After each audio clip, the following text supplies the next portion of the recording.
அம்மா பேசுகிறேம்மா. வாழைப்பூவில் முட்டை பொடி மாஸ் செய்கிறது எப்படின்னு பார்க்கலாமா? வாங்கம்மா வீடியோக்குள்ளே போகலாம். வாழைப்பூ கட் பண்ணுறதுக்கு ஒரு பவுலில் தண்ணி வச்சிங்கம்மா. தண்ணி கூட உப்பு மஞ்சத்தூள் போட்டு நல்லா அழைச்சிட்டு பீஞ்சி எடுத்துருங்கம்மா. திருப்பி இன்னொரு கப்பில் கேஸில் வச்சுட்டு அந்த சுத்தண்ணி நல்லா கொதிச்சு பிறகு கொஞ்சம் உப்பு போட்டு இந்த வாழைப்பூ நல்லா வேக வச்சு எடுத்துருங்கம்மா. வேக வச்சுட்டு நல்லா தண்ணி வடிச்சிட்டு எடுத்து வச்சுருங்கடம்மா. எடுத்து வச்சுட்டு முட்டையை நல்லா கரைச்சி வச்சுங்கடம்மா.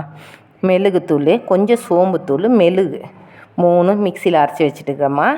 அதை போட்டுங்க. கொஞ்சமாக மஞ்சத்தூள்மா, சிறிதளவு மஞ்சத்தூள் போட்டுங்க. தேவைக்கேற்ற மாதிரி உப்பு போட்டுங்கம்மா. உப்பு போட்டு 2 முட்டை உடச்சி ஊற்றிங்க. உங்களுக்கு எத்தனை முட்டை வேணுனாலும் போட்டு உடச்சி ஊற்றிங்கம்மா. நாங்கள் சின்ன கொஞ்சம் பூ தான்மா, ஒரு பூ செஞ்சுருக்கோம், சின்ன பூ. அதுக்கு நாங்கள் 2 முட்டை போட்டிருக்கோம்டம்மா. நல்லா முட்டை நல்லா கலக்கி வச்சுடுங்கடம்மா. கலக்கிட்டு நல்லா நுர போல் கலக்குங்கடாம்மா. கலக்கினீங்கன்னா ஒன்று போல் அந்த மெழுகுத்தூள் எல்லாமே மசாலாலாம் நல்லா கலந்து நல்லா இருக்கட்டம்மா. கலக்கிட்டு எடுத்து வச்சுடுங்கடாம்மா. அதை எடுத்து வச்சுட்டு ஒரு கடாயில் ஒரு 2 ஸ்பூன் எண்ணெய் ஊற்றிங்கடாம்மா. எண்ணெய் ஊற்றிட்டு உளுத்தம்பருப்பு போடுங்க. உளுத்தம்பருப்பு போட்டு நல்லா செவக்கட்டம்மா.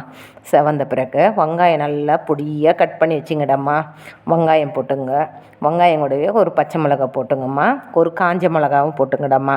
போட்டு நல்லா வெங்காயத்தை நல்லா பொன்னிறமாக செவக்க வறுத்துருங்கம்மா.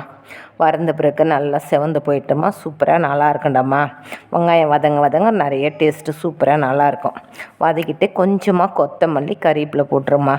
கறிவேப்பிலை போட்டு அதுக்கப்புறமா அந்த முட்டையை நம்ம கலக்கி வச்சுருக்கிறோம்லாமா, அதையும் அதிலேயே ஊற்றி கலக்கிக்கிடுமா. கலக்கிட்டு அதுக்கப்புறமா அந்த வாழைப்பூவை வச்சுருக்கிறோம்லாமா, வடிகட்டிட்டு அந்த வாழைப்பூவும் இதிலையே போட்டு நல்லா கலக்கி விடுங்கடாம்மா.